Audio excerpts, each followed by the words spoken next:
Om Swastiastu, Assalamualaikum warahmatullahi wabarakatuh. Shalom, nama budaya dan salam sejahtera untuk kita semua. Pada kesempatan kali ini, kami dari kelompok 7 mata kuliah Ekonomi Makro Lanjutan EKI 214 kelas B2 akan membawakan materi mengenai investasi.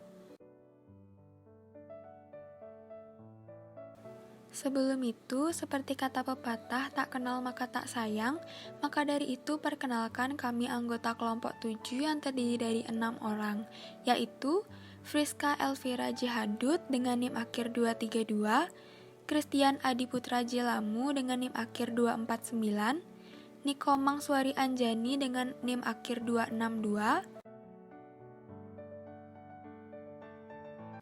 Dewa Ayu Indah Puspita Dewi dengan NIM akhir 264, Putu Ari Pangestu dengan NIM akhir 278, dan Ana Agung Yumita Dewi dengan NIM akhir 281.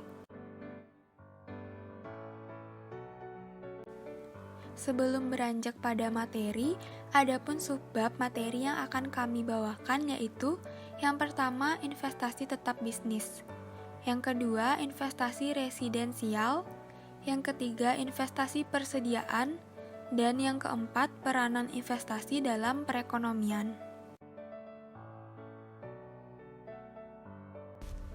Baik, di sini saya akan menyampaikan materi pertama mengenai investasi tetap bisnis. Nah, bagian terbesar dari pengeluaran investasi terhitung sekitar 3/4 dari total adalah investasi tetap bisnis. Nah, istilah bisnis berarti barang-barang investasi dibeli oleh perusahaan untuk digunakan dalam produksi masa depan. Nah, sedangkan istilah tetap berarti pengeluaran ini untuk modal yang akan bertahan untuk sementara waktu.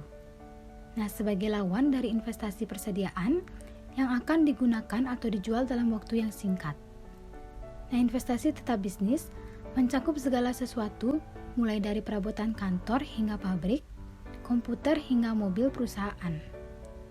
Nah, model standar investasi tetap bisnis disebut dengan model investasi neoklasik. Nah, model neoklasik memeriksa manfaat dan biaya bagi perusahaan yang memiliki barang modal. Nah, model tersebut menunjukkan bagaimana tingkat investasi, penambahan stok modal dikaitkan dengan produk marginal modal, tingkat bunga, dan aturan pajak yang mempengaruhi perusahaan. Untuk mengembangkan model, bayangkan ada dua jenis perusahaan dalam perekonomian. Nah, perusahaan produksi memproduksi barang dan jasa dengan menggunakan modal atau mereka sewa. Nah, perusahaan persewaan melakukan semua investasi dalam perekonomian mereka, membeli modal dan menyewakannya kepada perusahaan produksi. Nah, sebagian besar perusahaan di dunia nyata melakukan dua fungsi. Yang pertama yaitu mereka memproduksi barang dan jasa, dan yang kedua yaitu mereka berinvestasi dalam modal untuk memproduksi masa depan.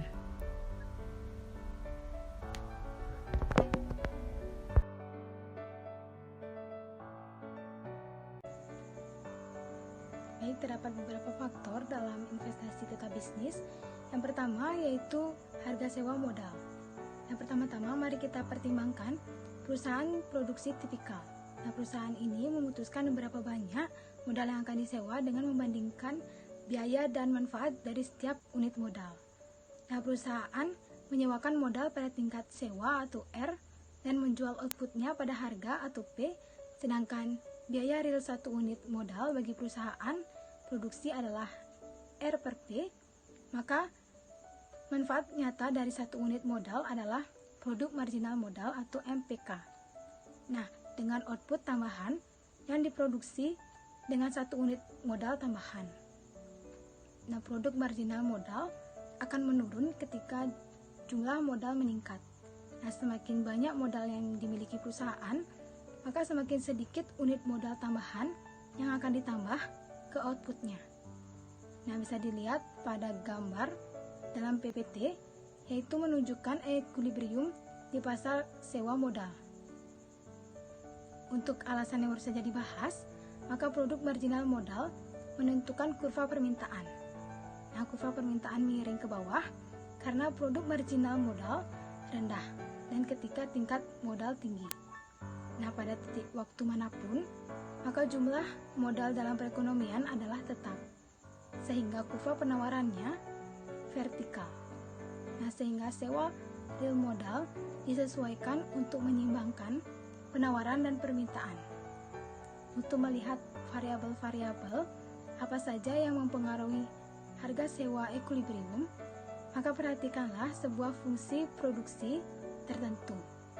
Nah, banyak ekonom yang menganggap bahwa fungsi produksi Cobb-Douglas sebagai pendekatan yang baik tentang bagaimana ekonomi aktual mengubah modal dan tenaga kerja menjadi barang dan jasa. Fungsi produksi Cobb-Douglas dengan rumus Y sama dengan AK pangkat alpha dikali L pangkat 1 min alpha, yang dimana Y adalah output dan K adalah modal, sedangkan L adalah tenaga kerja dan A adalah parameter yang mengukur tingkat teknologi. Dan untuk apa adalah parameter antara 0 dan 1 yang mengukur bagian modal atas output. Nah, dengan produk marginal modal untuk produksi menurut Cobb-Douglas pada fungsi Thiessen dengan rumus MPK sama dengan alpha A dikali L per K pangkat 1 min alpha. Nah, sedangkan pada harga sewa real yang sama dengan produk marginal modal dalam equilibrium dengan rumus R per P sama dengan alpha A dikali L per K pangkat 1 min A. Nah, persamaan ini mengidentifikasikan variabel-variabel yang menentukan harga sewa real sebenarnya. Nah, pada persamaan ini juga menunjukkan 3 hal. Yang pertama yaitu semakin kecil persediaan modal, maka semakin tinggi harga sewa real dari modal. Dan yang kedua yaitu semakin besar jumlah tenaga kerja yang dikerjakan, maka semakin tinggi harga sewa real dari modal.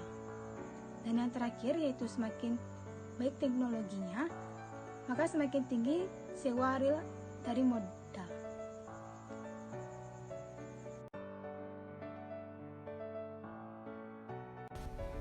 Yang kedua yaitu biaya modal.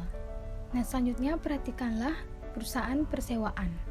Nah, perusahaan-perusahaan ini seperti perusahaan persewaan mobil membeli barang modal dan menyewakannya, karena tujuan mereka adalah untuk menjelaskan investasi yang dilakukan oleh perusahaan persewaan dengan mempertimbangkan manfaat dan biaya yang memiliki modal. Nah, manfaat kepemilikan modal adalah pendapatan yang diperoleh dengan menyewakannya kepada perusahaan produksi.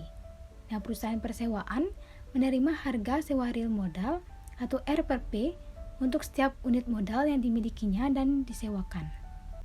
Nah, biaya memiliki modal lebih kompleks untuk setiap periode waktu mereka menyewakan satu unit modal. Nah, perusahaan persewaan menanggung 3 biaya.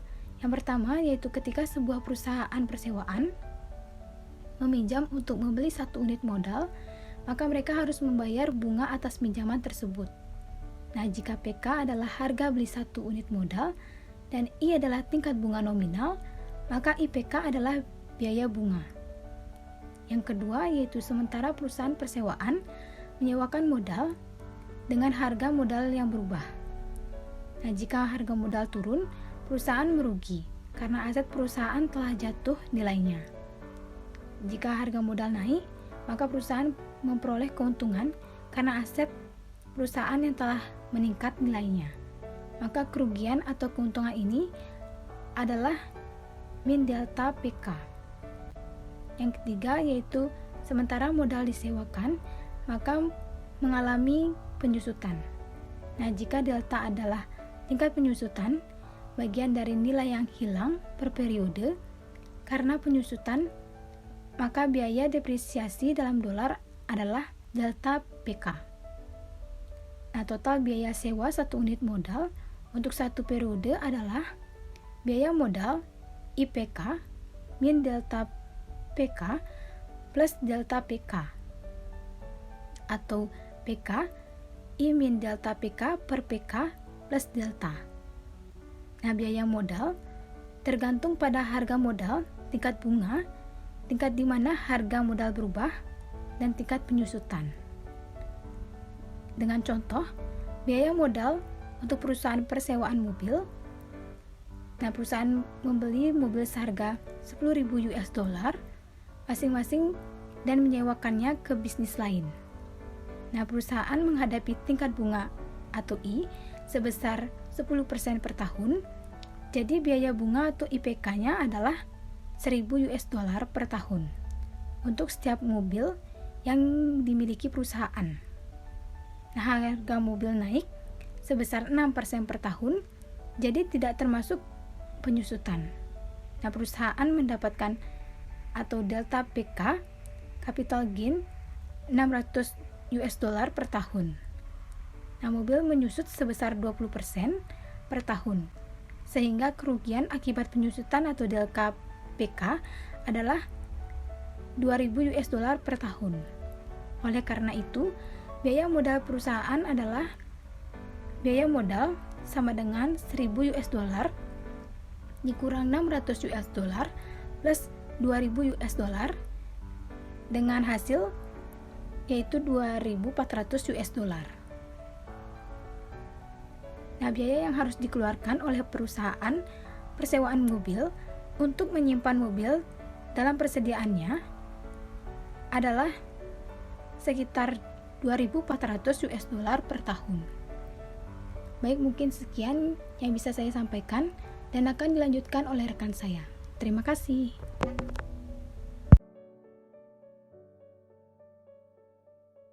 Di sini saya akan melakukan presentasi mengenai determinan investasi. Untuk setiap unit modal, perusahaan memperoleh pendapatan real atau R per P dan menanggung biaya real atau PK per P dalam kurung R plus delta, di mana laba real per unit modal adalah tingkat keuntungan sama dengan pendapatan dikurangi biaya atau sama dengan R per P dikurang PK per P dalam kurung R ditambah delta.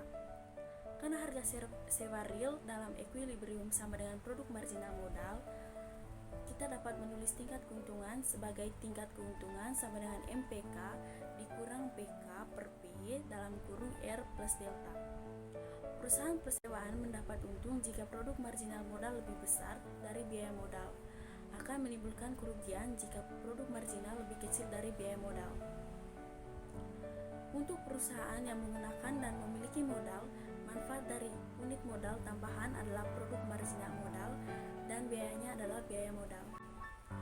Seperti perusahaan yang memiliki dan menyewakan modal, perusahaan ini menambah persediaan modalnya jika produk marginal melebihi biaya modal, di mana dengan demikian kita dapat menulis delta K sama dengan IN dalam kurung MPK dikurang PK per P dalam kurung R plus delta, di mana IN adalah fungsi yang menunjukkan bagaimana investasi bersih merespon insentif untuk berinvestasi. Seberapa besar respon stok modal, dan dengan demikian bentuk yang dapat dari fungsi ini tergantung pada seberapa mahal proses penyesuaian itu.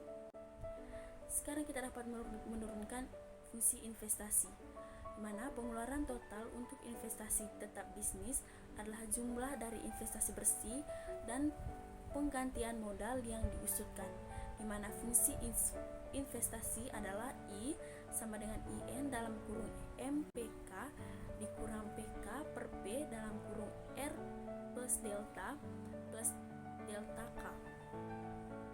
Next.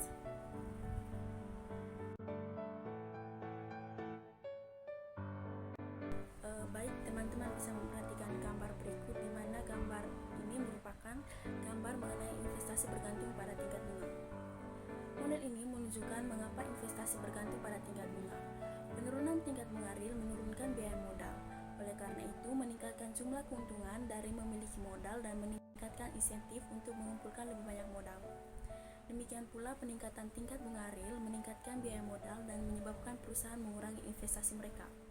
Untuk alasan ini, jadwal investasi yang menghubungkan investasi ke tingkat bunga miring ke bawah seperti pada panel A pada gambar berikut. Model tersebut juga menunjukkan apa yang menyebabkan jadwal investasi bergeser.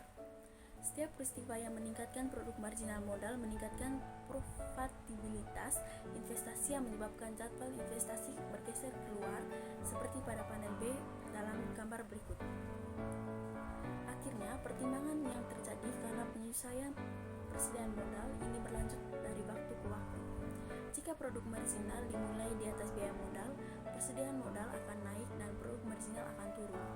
Jika produk modal marginal dimulai di bawah biaya modal, persediaan modal akan turun dan produk marginal akan naik.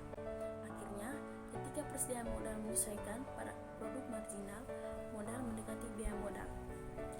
Ketika persediaan modal mencapai tingkat kondisi mapan, kita dapat menulis MPK sama dengan dalam kurung PK per P dalam kurung R plus delta. Jadi, dalam jangka panjang, produk marginal modal sama dengan biaya modal real. Kecepatan penyesuaian menuju kondisi mapan tergantung pada seberapa cepat perusahaan menyesuaikan persediaan modal mereka, yang pada gilirannya tergantung pada seberapa mahal biaya membangun, mengirimkan, dan memasang modal baru. Next.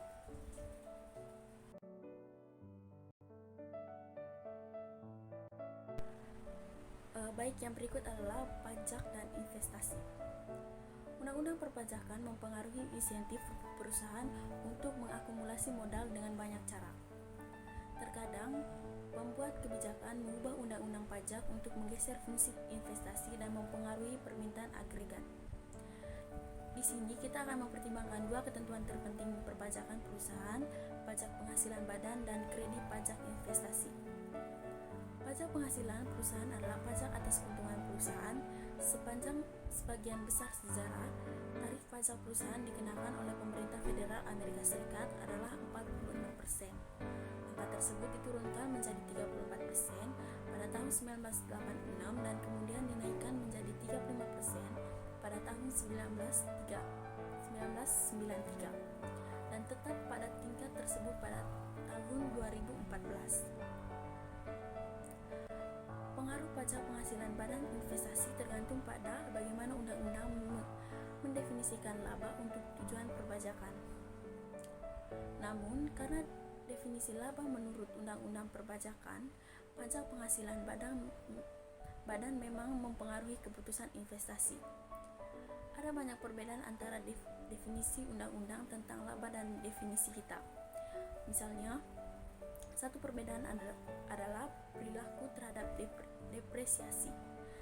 Definisi kita tentang laba mengurangi nilai penyusutan saat ini sebagai biaya. Artinya, ia mendasari penyusutan pada beberapa biaya hari ini untuk mengganti modal yang sudah usang. Sebaliknya, di bawah undang-undang perpajakan perusahaan mengurangi depresiasi dengan menggunakan biaya historis. Artinya, pengurangan depresiasi didasarkan pada harga modal saat pertama kali dibeli. Pada periode inflasi, biaya pergantian lebih besar dari biaya historis, sehingga pajak berusaha cenderung mengecilkan biaya penyusutan dan melebih-lebihkan laba.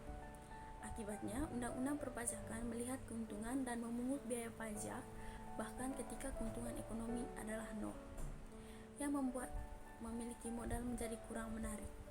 Untuk alasan ini dan lainnya, banyak ekonom percaya bahwa pajak penghasilan perusahaan menghambat investasi.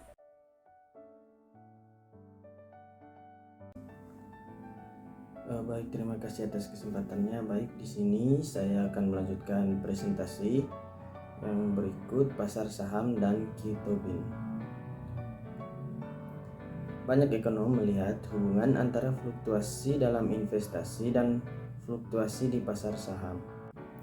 Istilah saham mengacu pada saham yang dalam kepemilikan perusahaan, dan dalam pasar saham adalah pasar di mana saham ini juga diperdagangkan.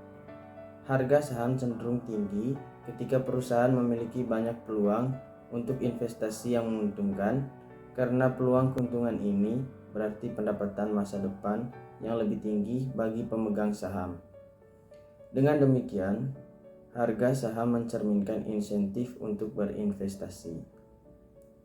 Ekonom pemegang hadiah Nobel James Tobin mengusulkan agar perusahaan mendasarkan keputusan investasi mereka pada rasio berikut yang sekarang disebut Ki-Tobin. Dengan Ki sama dengan nilai pasar modal terpasangnya biaya per pergantian modal terpasang. Pembilang Ki-Tobin adalah nilai modal ekonomi yang ditentukan oleh pasar saham. Penyebutnya adalah harga modal tersebut jika dibeli hari ini. Tobin beralasan bahwa investasi bersih harus bergantung pada apakah Ki lebih besar atau kurang dari 1. Jika Ki lebih besar dari 1, maka nilai pasar saham modal terpasang lebih dari biaya penggantinya. Dalam hal ini, manajer dapat meningkatkan nilai pasar dalam saham perusahaan mereka dengan membeli lebih banyak modal. Sebaliknya, jika Ki kurang dari 1, pasar saham menilai modal kurang dari biaya penggantinya. Dalam hal ini, manajer tidak akan mengganti modal sampai modal tersebut habis dipakai.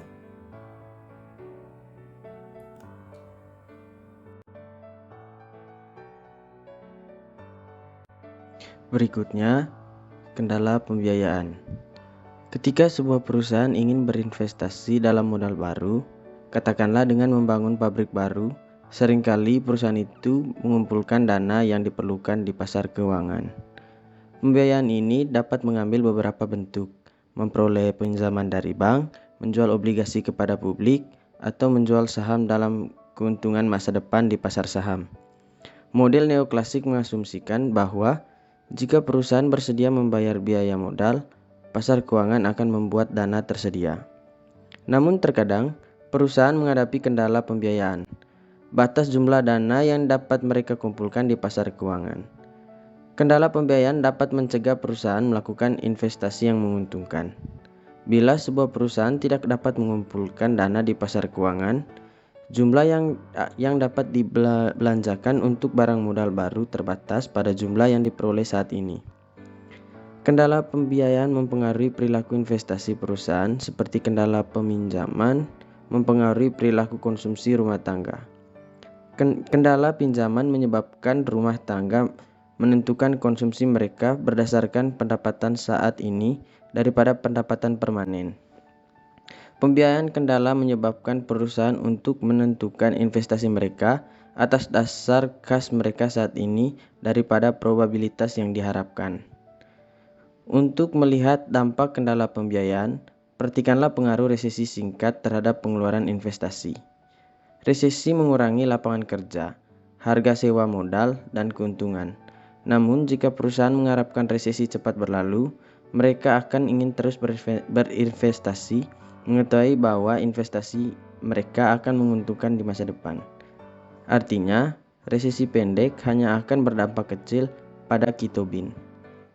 Untuk perusahaan yang dapat mengumpulkan dana di pasar keuangan, resesi seharusnya hanya memiliki pengaruh kecil terhadap investasi. Hal sebaiknya berlaku untuk perusahaan yang menghadapi kendala pembiayaan. Turunnya laba saat ini membatasi jumlah yang dapat dibelanjakan perusahaan ini untuk barang modal baru dan dapat mencegah mereka melakukan investasi yang menguntungkan. Dengan demikian, kendala pembiayaan tersebut membuat investasi lebih sensitif terhadap kondisi ekonomi saat ini.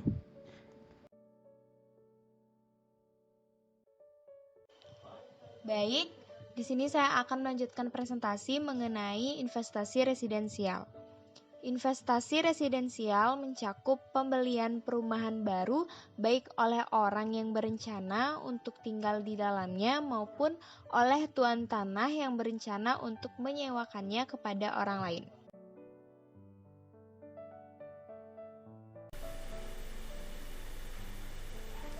Baik, di sini saya akan menjelaskan mengenai equilibrium stock dan aliran pasokan. Terdapat dua model keseimbangan, yaitu pasar untuk stok rumah yang ada menentukan harga rumah equilibrium dan harga perumahan menentukan aliran investasi perumahan. Nah, pada video kali ini kami telah menyajikan gambar penetapan investasi residensial yang terdiri dari dua gambar. Gambar A merupakan pasar perumahan dan gambar B merupakan penyediaan perumahan baru. Ketika kita melihat gambar A, gambar A tersebut menunjukkan bagaimana harga relatif perumahan PH per T ditentukan oleh penawaran dan permintaan stok rumah yang ada. Pada setiap titik waktu, penawar rumah itu adalah bersifat tetap. Stok rumah ditunjukkan dengan kurva penawaran vertikal. Kurva permintaan rumah itu miring ke bawah karena harga yang tinggi menyebabkan orang tinggal di rumah yang lebih kecil, menumpang, atau kadang-kadang bahkan menjadi tunawisma. Harga perumahan itu menyesuaikan untuk menyeimbangkan penawaran dan permintaan. Ketika kita melihat gambar B tersebut menunjukkan bagaimana harga relatif perumahan menentukan pasokan rumah baru. Developer akan membeli bahan dan memperkerjakan tenaga kerja untuk membangun rumah dan kemudian menjual rumah dengan harga pasar. Biaya mereka itu tergantung pada tingkat keseluruhan P, yang mana mencerminkan biaya kayu, batu bata, plester, dan lain-lain.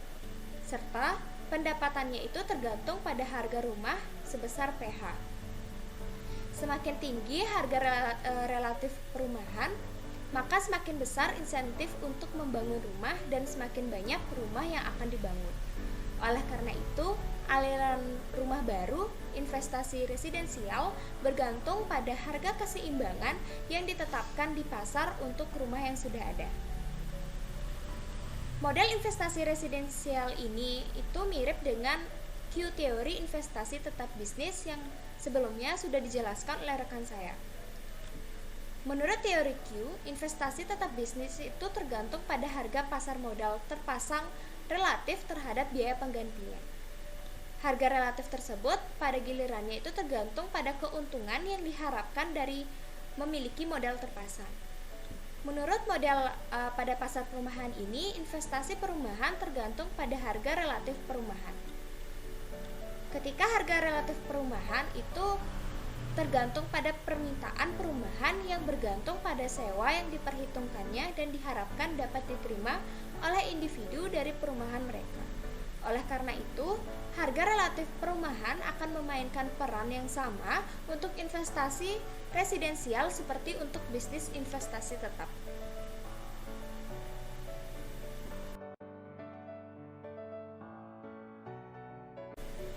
Baik, selanjutnya saya akan menjelaskan mengenai perubahan permintaan perumahan. Nah, pada kesempatan kali ini kami telah menyajikan gambar pergeseran permintaan perumahan yang terdiri dari dua gambar. Gambar A itu merupakan pasar perumahan dan gambar B merupakan penyediaan perumahan baru. Ketika permintaan perumahan bergeser, harga keseimbangan perumahan akan berubah dan perubahan tersebut akan mempengaruhi investasi perumahan. Kurva permintaan perumahan dapat bergeser karena berbagai alasan. Baik itu dari ledakan ekonomi akan meningkatkan pendapatan nasional dan oleh karena itu permintaan akan perumahan meningkat. Peningkatan populasi yang besar mungkin karena imigrasi juga meningkatkan permintaan akan perumahan. Ketika kita melihat gambar A tersebut menunjukkan bahwa pergeseran permintaan yang ekspansif akan meningkatkan harga keseimbangan. Sedangkan ketika kita melihat gambar yang B, itu menunjukkan bahwa kenaikan harga rumah meningkatkan investasi perumahan. Salah satu penentu penting dari permintaan perumahan itu adalah tingkat bunga real. Banyak orang yang mengambil pinjaman atau dana hipotek untuk membeli rumah mereka, yang mana tingkat bunga adalah biaya pinjaman. Bahkan beberapa orang yang tidak perlu meminjam untuk membeli rumah akan menanggapi mengenai tingkat bunga, karena tingkat bunga adalah biaya peluang untuk menyimpan kekayaan mereka dengan investasi perumahan daripada menyimpan kekayaannya di bank. Oleh karena itu, penurunan tingkat bunga akan meningkatkan permintaan perumahan, harga rumah, dan investasi residensial. Penentu penting lain dari permintaan perumahan adalah ketersediaan kredit. Ketika mudah mendapatkan pinjaman, lebih banyak rumah tangga akan membeli rumah mereka sendiri dan mereka akan membeli rumah yang lebih besar daripada yang seharusnya, sehingga meningkatkan permintaan akan perumahan. Ketika kondisi kredit itu menjadi ketat, lebih sedikit orang yang membeli rumah mereka sendiri atau menukarkan dengan yang lebih besar dan permintaan untuk perumahan akan menurun dan jatuh.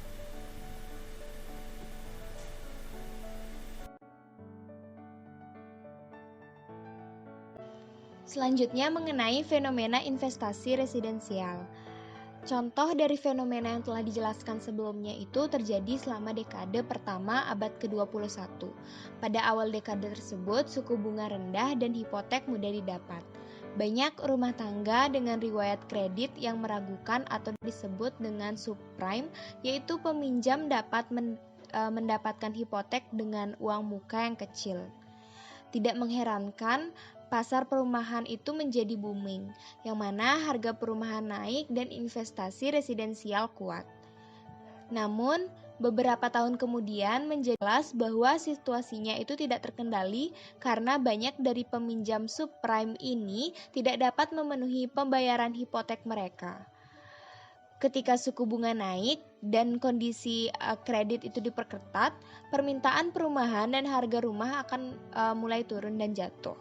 Nah, pada video di sini kami menyajikan gambar. Yang pertama, gambar A itu merupakan adalah harga perumahan real dari tahun 2000 hingga 2014, dan gambar B itu adalah perumahan modal dari tahun 2000 hingga 2014. Baik, di sini saya akan melanjutkan presentasi mengenai investasi persediaan. Investasi persediaan yaitu barang-barang yang disimpan perusahaan di gudang pada saat yang sama tidak bernilai apa-apa sekaligus memiliki signifikansi yang besar. Investasi persediaan merupakan salah satu komponen pengeluaran terkecil, rata-rata sekitar 1% dari GDP. Tetapi ciri volatilitas membuatnya menjadi pusat studi dari fluktuasi ekonomi. Pada masa resesi, perusahaan berhenti mengisi kembali persediaan mereka begitu barang dijual, dan investasi persediaan menjadi negatif. Pada resesi yang umum, lebih dari separuh penurunan pengeluaran berasal dari penurunan investasi persediaan.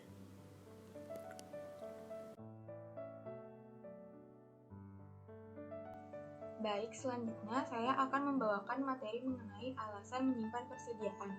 Persediaan memiliki banyak tujuan. Sebelum melihat model untuk menjelaskan fluktuasi dalam investasi persediaan, maka akan dilihat terlebih dahulu mengenai beberapa motif perusahaan menyimpan persediaan. Salah satu kegunaan persediaan adalah untuk meratakan tingkat produksi sepanjang waktu. Ketika penjualan rendah, perusahaan memproduksi lebih banyak dari yang dijual dan menyimpan kelebihan barang itu sebagai persediaan. Ketika penjualan tinggi, perusahaan memproduksi lebih sedikit dari yang dijual dan menjual persediaannya. Motif ini disebut pemerataan produksi. Alasan kedua untuk menyimpan persediaan adalah karena persediaan dapat membuat perusahaan beroperasi secara lebih efisien. Toko-toko eceran, misalnya, dapat menjual barang-barang dagangan lebih efektif jika mereka memiliki barang untuk ditunjukkan kepada pelanggan. Dalam beberapa cara, kita dapat memandang persediaan sebagai faktor produksi. Semakin besar persediaan yang disimpan perusahaan, semakin besarlah output yang dapat diproduksi. Alasan ketiga untuk menyimpan persediaan adalah menghindari kehabisan barang ketika penjualan tiba-tiba melonjak. Sebagai contoh, penerbit harus memutuskan berapa banyak buku baru yang harus dicetak sebelum mengetahui apakah buku itu akan laris. Jika permintaan melebihi produksi dan tidak ada persediaan, barang akan habis selama satu periode, serta perusahaan akan kehilangan penjualan dan laba. Persediaan dapat mencegah hal ini terjadi. Motif untuk menyimpan persediaan ini disebut pencegahan kehabisan barang. Alasan keempat untuk persediaan dijelaskan dalam proses produksi. Beberapa barang mungkin membutuhkan beberapa tahap dalam produksi dan karena itu membutuhkan waktu. Ketika barang baru selesai sebagian, komponen-komponennya dihitung sebagai bagian dari persediaan perusahaan. Persediaan ini disebut barang dalam proses. Baik, selanjutnya saya akan membawakan materi mengenai model percepatan persediaan. Karena ada banyak motif untuk menyimpan persediaan, ada banyak model investasi persediaan. Sebuah model sederhana yang dapat menjelaskan data dengan baik tanpa menyokong motif tertentu adalah model percepatan. Model percepatan memprediksikan bahwa investasi persediaan bersifat proporsional terhadap perubahan output. Ketika output naik, perusahaan ingin menyimpan lebih banyak persediaan, sehingga investasi persediaan tinggi. Ketika output turun, perusahaan ingin menyimpan lebih sedikit persediaan, sehingga persediaan dibiarkan turun dan investasi persediaan negatif. Untuk melihat bagaimana model percepatan sesuai dengan data, dapat dilihat pada gambar 2.6. Gambar tersebut menunjukkan titik-titik data tahunan dari perhitungan pendapatan nasional untuk Amerika Serikat. Sumbu horizontal menggambarkan perubahan dalam GDP real dan sumbu vertikal adalah investasi persediaan real. Keterkaitan positif antara perubahan dalam GDP dan investasi persediaan mendukung prediksi model percepatan. Garis yang melalui titik-titik ini menunjukkan hubungan I sama dengan 0,16 delta Y. Untuk setiap kenaikan $1 GDP, investasi persediaan naik sebesar $0,16.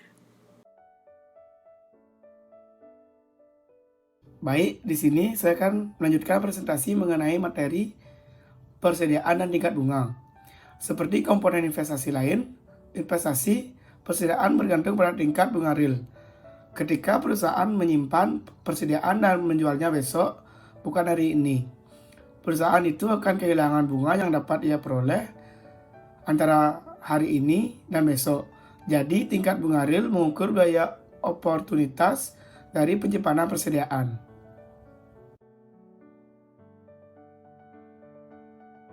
Dan selanjutnya, saya akan melanjutkan materi peranan investasi dalam perekonomian. Investasi dalam berbagai bentuknya akan memberikan banyak pengaruh kepada perekonomian suatu negara ataupun dalam cakupan yang lebih kecil, yakni daerah. Karena dengan terciptanya investasi akan membawa suatu negara pada kegiatan ekonomi tertentu.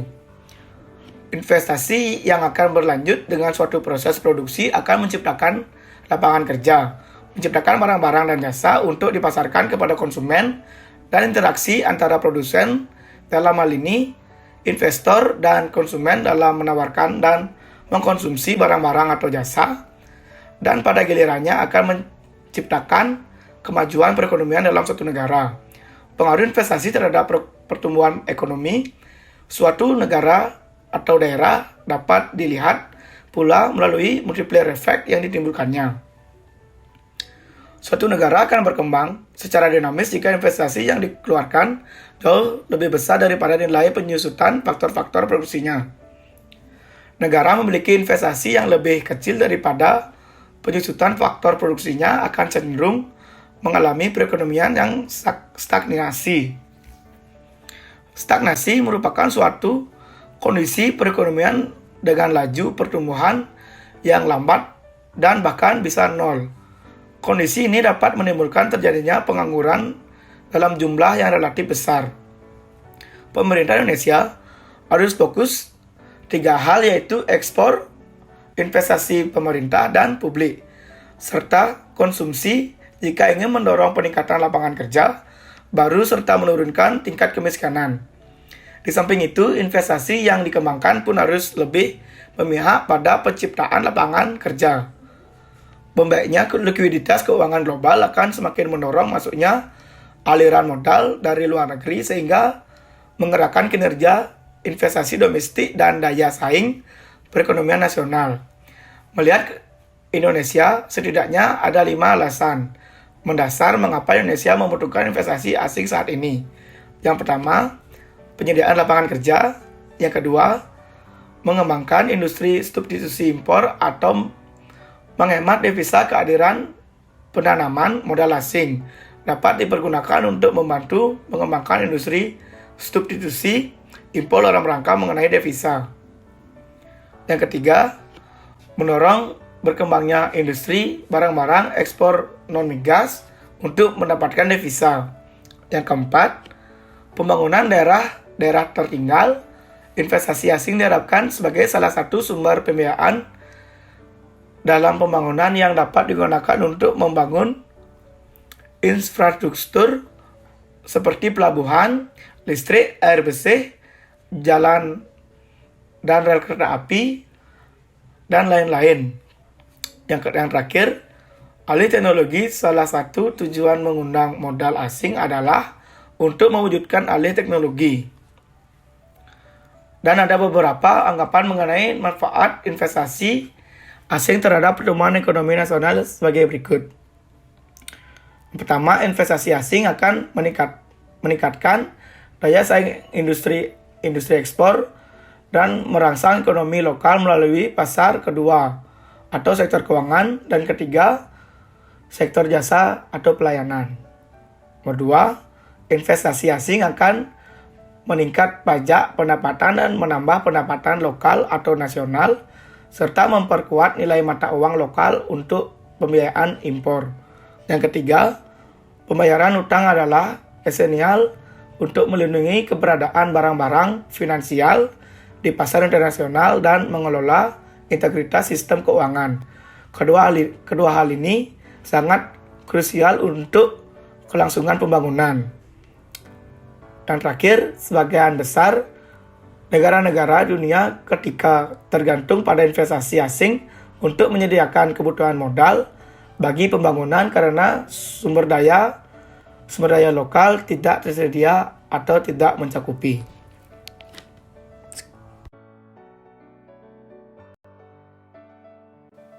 Baik, sekian materi yang dapat kami sampaikan. Jika kami ada salah kata, baik disengaja maupun tidak sengaja, kami mohon maaf. Sekian dan terima kasih. Kami tutup dengan Paramo Santi. Om Santi Santi Santi Om. Wassalamualaikum warahmatullahi wabarakatuh. Shalom, nama budaya dan salam sejahtera untuk kita semua.